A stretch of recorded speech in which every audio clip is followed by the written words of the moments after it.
हिमालय की तलहटी में रहने वाले एक ऋषि की प्रसिद्धि दूर दूर तक फैली हुई थी, क्योंकि वो लोगों के मन की शक्ति, विश्वास की शक्ति और उनकी प्राण शक्ति के दम पर बड़ी से बड़ी बीमारियों को ठीक कर दिया करते थे। उन्होंने आज तक किसी भी अवधि में दवा का प्रयोग नहीं किया था। वो सिर्फ लोगों की सोच, उनकी दिनचर्या और कुछ आदतों में बदलाव लाकर ही उनकी बीमारियों को जड़ से खत्म कर दिया करते थे। एक सुबह उन ऋषि के पास एक बीमार व्यक्ति आया और बोला, मुनिवर, मैंने बहुत से चिकित्सकों के चक्कर काटे, उनकी बताई दवाओं का सेवन किया, लेकिन मुझे कोई खास आराम नहीं मिला। अब तो मैं उन चिकित्सकों और उनकी दवाओं से परेशान हो चुका हूँ। लेकिन मेरे एक मित्र ने मुझे बताया कि आप बिना किसी दवा चिकित्सा के सिर्फ मन की शक्ति के बल पर लोगों की बीमारियों को ठीक कर देते हैं। तो क्या ऐसा सच में संभव है? क्या मैं भी आपके तरीके से ठीक हो सकता हूँ? व्यक्ति की यह बात सुन ऋषि मुस्कुराए और बोले, दुनिया का सबसे बड़ा चिकित्सक हमारा दिमाग है। इस शरीर में मौजूद प्राण शक्ति बड़ी से बड़ी बीमारियों को जड़ से खत्म करने की क्षमता रखती है। बस जरूरत है तो इस शक्ति को पहचानने की, उसे उचित समय देने की और कुछ नियमों का पालन करने की। बीमार व्यक्ति ने कहा, मुनिवर, आप जो भी नियम बताएंगे मैं जरूर उनका पालन करूंगा, बस आप मुझे उन नियमों के बारे में बताइए। गुरु ने कहा, इंसान का दिमाग सृष्टि की सबसे अनोखी, जबरदस्त और अद्भुत रचना है। इंसान का दिमाग, चिकित्सा तंत्र, इंसान की उम्मीद, विश्वास और आस्था के दम पर बड़े से बड़े रोगों को जड़ से खत्म करने की क्षमता रखता है। इंसानी दिमाग अपने आप में दवा का एक ऐसा चमत्कारी खजाना है, जहां इंसान के आस्था और विश्वास के बल पर ऐसे रसायन पैदा होते हैं जिसका असर दुनिया की किसी भी दवा से सैकड़ों हजारों गुना ज्यादा होता है।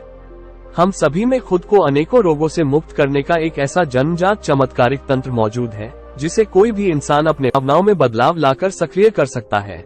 जब हम अपने दिमाग को पुनर्तः विश्वास दिला देते हैं कि यह बीमारी ठीक हो सकती है, तो हमारे दिमाग से ऐसे रसायन निकलने शुरू हो जाते हैं कि शरीर के रोग बिना किसी दवा व चिकित्सा के ठीक हो जाते हैं।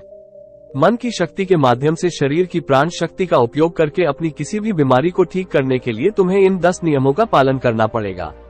पहला, अटूट विश्वास कि तुम ठीक हो सकते हो। हम सबके शरीर में खुद की एक बुद्धिमत्ता होती है और यह बुद्धिमत्ता ही जीवन को चलाती है। ये बुद्धिमत्ता एक दिव्य शक्ति की तरह काम करती है, जिसके लिए हर बीमारी का इलाज संभव है। बस तुम्हें अपने भीतर की उस बुद्धिमत्ता के साथ जुड़ना है और उसे यकीन दिलाना है कि तुम एकदम स्वस्थ हो। ये बुद्धिमत्ता ही हमें जिंदगी देती है और हम हर वक्त इसके साथ जुड़े रहते हैं। जैसे ही हम इस बुद्धिमत्ता से अलग होते हैं, चाहे हम 1 मिनट के लिए ही अलग क्यों ना हो, हम बीमार पड़ जाते हैं। हमारे शरीर का संतुलन बिगड़ जाता है और हमें तरह तरह की बीमारियां घेरने लगती है। बुद्धिमत्ता यानी हमारे भीतर की वो चेतना जिसे हम अवचेतन मन भी कहते हैं। दिमाग की सारी शक्ति हमारे अवचेतन मन के पास है। ये वो जगह है जहाँ सारे प्रश्नों का उत्तर है। मन की सारी शक्ति और सारी समझ है। अगर तुमने अवचेतन मन की शक्ति का उपयोग करना सीख लिया, इसे अपने अनुसार चलाना सीख लिया, तो न केवल तुम अपनी बीमारी को ठीक कर सकते हो, बल्कि एक अच्छी सेहत का भी लाभ ले सकते हो और अपने जीवन को परिपूर्णता के साथ जी सकते हो। जिन लोगों ने अवचेतन मन की शक्ति, विश्वास और आस्था के बल पर अपनी बीमारियों को ठीक किया है, उन्हें किसी बड़ी शक्ति पर पूरी तरह से यकीन था। उन्हें विश्वास था कि जो शक्ति मुझे बीमार कर रही है, उससे भी बड़ी शक्ति का हाथ मेरे सिर पर है। वो मेरे से जुड़ी हुई है और मेरे अंदर भी वही शक्ति है जो कि मुझे ठीक कर रही है। जब भी हम अटूट विश्वास रखते हैं, बड़ी शक्ति पर सकारात्मक नजरिया रखते हैं, तो उससे हमारे दिमाग का दवाखाना सक्रिय हो जाता है। बीमारी को ठीक करने के लिए जिस रसायन की जरूरत होती है, हमारे अवचेतन मन के पास शक्ति है उस रसायन को बनाने की। और ये रसायन ऐसे बनते हैं जो कि हमारे प्रतिरक्षा तंत्र को मजबूत करते हैं, हमारी रोगों से लड़ने की क्षमता को मजबूत करते हैं, जीवन शक्ति को बनाते हैं। तो अगर तुम्हें भी बीमारी से ठीक होना है, तो सबसे पहले अटूट विश्वास रखना होगा कि तुम ठीक हो सकते हो। यह विश्वास करना होगा कि जो शक्ति तुम्हें बीमार कर सकती है, कमजोर कर सकती है, उससे भी बड़ी शक्ति तुम्हारे अंदर है, जिसकी मदद से तुम जो चाहो वो कर सकते हो। जब बीमार करने वाली शक्ति है, तो उससे बड़ी शक्ति ठीक करने वाली है। दूसरा, मन को शांत रखना शुरू करो। 99% बीमारियां या तो गुस्से से पैदा होती है या फिर डर से, और गुस्सा भी डर से ही पैदा होता है। तुम्हें समझना होगा कि हमारी ज्यादातर समस्याओं का मूल कारण तनाव और नकारात्मकता से भरी भावना ही है। निरंतर तनाव शरीर में असंतुलन पैदा करता है और शारीरिक असंतुलन कई बीमारियों को जन्म देता है। लोग हर दिन खुद को डराते रहते हैं। उदाहरण के लिए, किसी को घर वापस आने में देरी हो गई तो हमने सोचना शुरू कर दिया कि कहीं उसे कुछ हो तो नहीं गया, कहीं उसके साथ कोई दुर्घटना तो नहीं हो गई। जब भी लोग खाली बैठते हैं तो वह ये देखते हैं कि उनके जीवन में क्या बुरा है। वो हर समय किसी न किसी बात का तनाव लेते रहते हैं, जैसे मेरी शादी कब होगी, पता नहीं मेरी नौकरी कब लगेगी, पता नहीं मेरा घर कब बनेगा। वो लोग ये सब सोचकर डरते रहते हैं और उस पर विश्वास करते रहते हैं। लेकिन समस्या यह है कि हमारा अवचेतन मन कल्पना और हकीकत में फर्क नहीं कर पाता। जब हम इस तरह की नकारात्मक कल्पनाएं करते हैं तो हमारा अवचेतन मन इन्हें सच मान बैठता है और उसे लगने लगता है कि सच में एक अदृश्य तलवार उसके ऊपर लटक रही है, जो उसके स्वास्थ्य को, संबंधों को, जीवन को कभी भी बर्बाद कर सकती है। और इस तरह से हमारा अवचेतन मन हमेशा डरा डरा रहता है और शरीर के अंदर ऐसे नकारात्मक रसायन पैदा करता है जो गंभीर बीमारियों को पैदा करते हैं। अब इसका समाधान क्या है? इसका समाधान है कि खुद के प्रति नकारात्मक कहानियां बनाना बंद करो और समस्या के समाधान पर काम करना शुरू करो।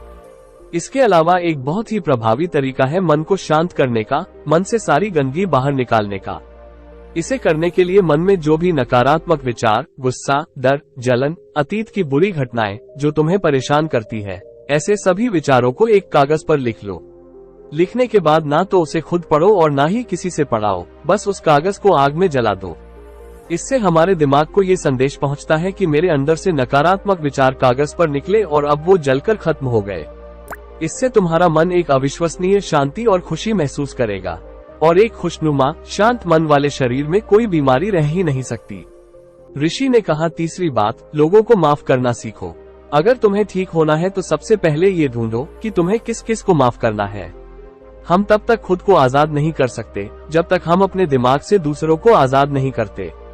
दूसरों को आजाद करके हम किसी और को नहीं बल्कि खुद को ही आजाद करते हैं, अपने मन को आजाद करते हैं, उसे शांत करते हैं। इसीलिए माफ करो और आगे बढ़ जाओ। एक घर था, उस घर में एक नियम था कि कोई भी कचरा बाहर नहीं फेंका जाएगा।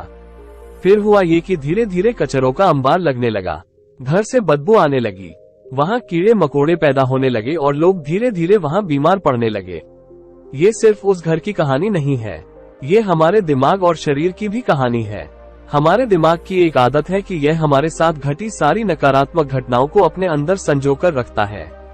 किसने हमको धोखा दिया, किसने हमको नीचा दिखाया, किसने हमको गाली दी, किसके साथ हमारी लड़ाई हुई, इसी तरह की सारी नकारात्मक घटनाएं हमारे दिमाग में घूमती रहती है और इस तरह से वो मौके, वो अच्छी चीजें जो हमारे जीवन में है, हम उन पर ध्यान नहीं दे पाते। इस नकारात्मकता के कारण हमेशा गुस्से में, जलन में, तनाव में, घुटन में जीते रहते हैं और 90 से 95% लोग इस स्थिति में जीवन को जीते हैं। घर में एक दिन पुराना कूड़ा करकट हम नहीं रखते क्योंकि अगले दिन उसमें से बदबू आने लगती है। लेकिन 15-20 साल पुरानी बातें, गुस्सा, जलन, अपमान लोग अपने दिमाग में भर के रखते हैं और फिर कहते हैं हमारी बीमारी ठीक नहीं हो रही। हम जब तक लोगों को माफ नहीं करेंगे तब तक दिमाग से वो चीजें निकलेंगी नहीं। और तुम्हें लग रहा है कि वो सिर्फ एक विचार है, लेकिन वो सड़ा हुआ कचरा है जो कि अभी दिमाग से निकला नहीं और अंदर ही अंदर गंध पैदा कर रहा है। जब हम नकारात्मक सोच के साथ जीवन को जीते हैं तो हम अपने शरीर के उन रसायनों को खत्म करने लगते हैं जो हमें स्वस्थ रखते हैं और हम उन रसायनों को सक्रिय कर देते हैं जो हमें बीमार करेंगे, रक्षा तंत्र को कमजोर करेंगे और हमें परेशान रखेंगे। और इस तरह से हम खुद ही अपने अंदर बीमारियों को पैदा करना शुरू कर देते हैं। इसका समाधान क्या है? इसका समाधान है, लोगों को माफ कर दो। जिसने भी अतीत में तुम्हारे साथ गलत किया है उसे दिल से माफ कर दो और तुम उसी समय से ठीक होना शुरू कर दोगे। अगर तुम खुद को ठीक करना चाहते हो तो वर्तमान में रहना सीख लो, क्योंकि जब हम भविष्य में रहते हैं तो चिंता और तनाव से भर जाते हैं। जब अतीत में जीते हैं तो पश्चाताप से भर जाते हैं।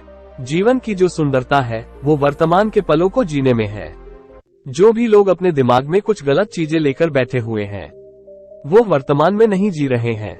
उसमें जो 5 साल, 10 साल, 20 साल पुराना है वो जो सड़ गया है, गंध पैदा कर रहा है दिमाग में, वो उसकी बदबू में आज भी खुद को लपेटे हुए हैं। अगर कोई बीमार है तो वर्तमान में खुद से बोले और महसूस करे कि मैं स्वस्थ हूँ, मैं खुश हूँ। क्योंकि जब तुम ये सोचोगे कि अभी इस समय मैं स्वस्थ हूँ जैसा मैं अतीत में था, तो तुम्हारा दिमाग ऐसे रसायन पैदा करना शुरू कर देगा जो तुम्हारे शरीर को ठीक करने की रफ्तार को कई गुना तेज कर देंगे। लेकिन वर्तमान में आना कैसे है? वर्तमान में आना है अपनी सांसों का साक्षी बनकर, शरीर के प्रति जागरूकता लाकर, आसपास क्या चीज पड़ी है, क्या घटित हो रहा है, उन सब पर ध्यान देकर। जब अपने आसपास के प्रति जागरूक होते हैं तो हमारे दिमाग से तनाव कम होता है और हमारे सोचने और समझने की शक्ति बढ़ती है। ऐसा करने से हमें अपने बारे में बहुत सी नई चीजें सीखने को मिलती है। धीरे धीरे हमारे दिमाग को समझ आने लगता है कि हमें किन कारणों से तनाव पैदा होता है, और जब हमारा दिमाग ये समझ जाता है तो इससे हमारे अंदर बड़ा बदलाव आता है। हम नकारात्मक सोचना बंद कर देते हैं और हमें हर काम में सफलता मिलने लगती है, क्योंकि हमारे दिमाग को कल्पना और सच्चाई के बीच फर्क समझ नहीं आता। इसलिए अगर तुम एक स्वस्थ व्यक्ति की कल्पना करोगे तो तुम्हारा दिमाग तुम्हें स्वस्थ करना शुरू कर देगा। 5वां नियम, खुद से प्रेम करना सीखो। सालों बीत जाते हैं लेकिन लोग अपने बारे में कभी खुद से बात ही नहीं करते। ये भी नहीं जान पाते हैं कि उनका पसंदीदा खाना क्या है, उन्हें क्या अच्छा लगता है। वो अपने साथ समय बिताना ही भूल जाते हैं। अगर ठीक होना है तो खुद से प्रेम करना ही पड़ेगा, अपनी कीमत पहचाननी पड़ेगी। बहुत सी महिलाएं और पुरुष परिवार की जिम्मेदारी और भागदौड़ के चक्कर में खुद को खो देते हैं। तुमने जिस दिन खुद को पा लिया, उस दिन से सारी गलत चीजें तुम्हारे दिमाग और शरीर को छोड़कर भागने लगेंगी। तुमने जिस दिन खुद को पा लिया, उस दिन से खुद की कीमत समझने लगोगे। और जिस इंसान ने खुद की कीमत समझ ली, यही तो खुद से प्यार करना है। 6वां नियम, सकारात्मक कल्पना ही करो। हर दिन अपने दिन की शुरुआत इस सवाल से करो कि आज के दिन मैं खुद का महानतम आदर्श कैसे बन सकता हूँ। ज्यादातर लोग सुबह उठने के बाद केवल अपनी परेशानियों के बारे में सोचते हैं, और अधिकतर परेशानियां उनके भूतकाल यानी अतीत की यादें होती है। तो जैसे ही वो अपनी परेशानियों के बारे में सोचते हैं, वो बीते हुए कल के बारे में सोचने लगते हैं। हर एक परेशानी के साथ एक भावना जुड़ी होती है, और अपने भूतकाल के बारे में सोचने से ही वो लोग उदास हो जाते हैं और खुद को अयोग्य मानने लगते हैं। तुम्हें अगले 7 दिनों तक सुबह उठने के बाद अपने दिन की शुरुआत सकारात्मक विचार के साथ करनी है। सुबह उठते ही सोचो कि आज के दिन मैं खुद का सर्वश्रेष्ठ संस्करण कैसे बन सकता हूँ। निर्णय लो कि आज का दिन मैं खुशी के साथ बिताऊंगा। तुम्हें अपना हर दिन सकारात्मकता और उमंग से भरी भावनाओं के साथ शुरू करना चाहिए। जब हम बेहतरीन मानसिक अवस्था के साथ अपने दिन की शुरुआत करते हैं तो ये हमारे शरीर के लिए भी अच्छा होता है। खुद की ऐसी छवि बनाओ जिसमें तुम पूरी तरह से स्वस्थ हो। हर दिन 10 मिनट आंख बंद करके बैठो और यह कल्पना करो कि तुम ठीक हो रहे हो। ऐसा करने से हमारा अवचेतन मन ऐसे रसायन बनाना शुरू कर देता है जो हमारी बीमारी को तेजी से ठीक करना शुरू कर देते हैं। अगर हमारे दिमाग ने कुछ गलत सोचकर बीमारी पैदा की है तो कुछ अच्छा सोचकर उसे ठीक भी तो कर सकता है। 7वां नियम, अपने जीवन का मकसद खोजो। कुछ लोग तो सिर्फ इसीलिए बीमार रहते हैं क्योंकि उन्हें अपना जीवन व्यर्थ लगता है। उनके जीवन का कोई मकसद ही नहीं होता। वो समय से पहले खुद को बुरा महसूस करने लगते हैं। जीवन में किसी भी लक्ष्य या उद्देश्य का होना लंबे व अच्छे स्वास्थ्य के लिए बेहद जरूरी है। यानी कि हर दिन बिस्तर से उठने का तुम्हारे पास कोई कारण होना चाहिए। जब हमें लगने लगता है कि हमारे जीवन का कोई महत्व है, हम किसी मकसद से जुड़े हुए हैं, तो हम ज्यादा खुश रहने लगते हैं, ज्यादा ऊर्जावान और तरोताजा महसूस करने लगते हैं। और जब हम अंदर से खुश रहने लगते हैं तो हमारा शरीर खुद अपनी बीमारी को खाना शुरू कर देता है। 8वां नियम, पेट से भरकर गहरी सांस लेने का अभ्यास करो। हर दिन कुछ मिनट के लिए पीठ को सीधा करके बैठ जाओ और पेट से भरकर गहरी सांस लेने का अभ्यास करो। जब हम गहरी और लंबी सांस लेते हैं तो हमारे शरीर का प्रतिरक्षा तंत्र मजबूत होता है और तेजी से काम करता है, जिससे शरीर की बीमारियां तेजी से गायब होना शुरू हो जाती है। साथ ही गहरी सांस लेने से पूरा दिन हमारा मन प्रसन्न रहता है और हम खुश रहते हैं। 9वां नियम, शरीर को अंदर से साफ करो। भोजन को पूरी तरह से पचने में लगभग 6 से 18 घंटे के बीच का समय लगता है और मांसाहार को पचाने में तो कई बार 24 घंटे भी कम पड़ जाते हैं। लेकिन लोग हर कुछ घंटे में भोजन ग्रहण करते रहते हैं, जिससे पुराना भोजन ठीक से पच नहीं पाता और नया आ जाता है। इससे भोजन पचने के बजाय सड़ने लगता है और हमारी आंतों की दीवार में चिपक जाता है। फिर यही सड़ा भोजन रक्त के माध्यम से हमारे पूरे शरीर में फैल जाता है और तरह तरह की बीमारियां पैदा करता है। इससे बचने के लिए व्यक्ति को हर दिन 16 घंटे का उपवास या हफ्ते में एक बार 24 घंटे का व्रत करना चाहिए, जिससे शरीर में मौजूद प्राण शक्ति भोजन को पचाने के काम से मुक्त होकर शरीर की सफाई कर सके, क्योंकि जिसका शरीर अंदर से साफ है उसे कोई बीमारी हो ही नहीं सकती। 10वां नियम, ब्रह्मांडीय शक्ति का आभार व्यक्त करो। तुम्हारे पास जो कुछ भी है, अच्छा स्वास्थ्य, अच्छे संबंध, धन दौलत, इसके लिए इस ब्रह्मांड का आभार व्यक्त करो। ब्रह्मांड और लोगों के प्रति आभारी रहने से ही हम अंदर से परिपूर्ण महसूस करते हैं, खुश और संतुष्ट रहते हैं। आभार व्यक्त करना हमें अंदर से बदल कर रख देता है। ये इंसान के शरीर और मन के लिए दवा की तरह काम करता है। एक आशावादी और आभारी व्यक्ति के बीमार होने की संभावना दूसरों की तुलना में बहुत कम होती है, और अगर वो किसी कारणवश बीमार हो भी जाता है तो उसके ठीक होने की रफ्तार बहुत तेज होती है। इसीलिए शरीर की प्राण शक्ति पर अटूट विश्वास रखो, आशावादी बनो, खुश रहो, सकारात्मक सोचो और ब्रह्मांड का आभार व्यक्त करते रहो। यही है किसी भी बीमारी को जड़ से खत्म करने के अचूक तरीके। इसके बाद ऋषि मौन हो गए और वो व्यक्ति उनका धन्यवाद कर वहां से चला गया। दोस्तों, 90% रोग केवल पेट में जमा गंदगी की वजह से होते हैं। पेट में कब्ज नहीं रहना चाहिए, नहीं तो हमेशा रोगों से घिरे रहोगे। 160 रोग केवल मांसाहार का सेवन करने से होते हैं। 103 रोग खाने के बाद पानी पीने से होते हैं, इसीलिए भोजन के 1 घंटे पश्चात ही पानी पीना चाहिए। 80 रोग चाय पीने की वजह से होते हैं। 48 रोग अल्मुनियम के बर्तन या प्रेशर कुकर के खाने की वजह से होते हैं। मिट्टी के बर्तन में भोजन पकाने से पोषक तत्व 100% रहते हैं। कांसे के बर्तन में 97%, पीतल के बर्तन में 93%, एल्यूमिनियम के बर्तन और प्रेशर कुकर में सिर्फ 13% पोषक तत्व ही रह जाते हैं। आयुर्वेद के अनुसार भोजन पकने के 48 मिनट के अंदर उसे खा लेना चाहिए, क्योंकि उसके पश्चात भोजन में तामसिक गुण आ जाते हैं। 12 घंटे के बाद तो ये पशुओं के खाने लायक भी नहीं रह जाता। खाने के लिए हमेशा सेंधा नमक सर्वश्रेष्ठ होता है, उसके बाद काला नमक, सफेद नमक जहर के समान होता है। सरसों, मूंगफली, नारियल, सूरजमुखी का तेल और देसी घी खाना चाहिए। रिफाइंड तेल और डालडा शरीर के लिए जहर के समान होते हैं। चाय, कोल्ड ड्रिंक और शराब के सेवन से हृदय रोग होने की संभावना बढ़ जाती है। भोजन के पश्चात स्नान करने से पाचन तंत्र मंद पड़ने लगता है और शरीर कमजोर होने लगता है। इसीलिए हमेशा भोजन से पहले स्नान करें। शैम्पू, कंडीशनर और विभिन्न प्रकार के तेलों से बाल पकने, झड़ने और कमजोर पड़ने लगते हैं। आपने देखा होगा कि साधु अघोरियों के बाल कितने मजबूत और घने होते हैं, जबकि वो किसी प्रकार का कोई साबुन, कंडीशनर और ब्रांडेड तेल नहीं लगाते। वो ब्रह्मचर्य में रहकर संयम पूर्वक अपना जीवन व्यतीत करते हैं। आजकल ज्यादातर बीमारियां गलत खान पान और गलत दिनचर्या की वजह से पैदा हो रही है। अगर हम अपने खाने, सोने और उठने का समय निश्चित कर ले, साथ ही सही भोजन उचित मात्रा में ग्रहण करें तो हम बहुत सी बीमारियों से खुद को बचा सकते हैं और पुरानी बीमारियों को ठीक भी कर सकते हैं।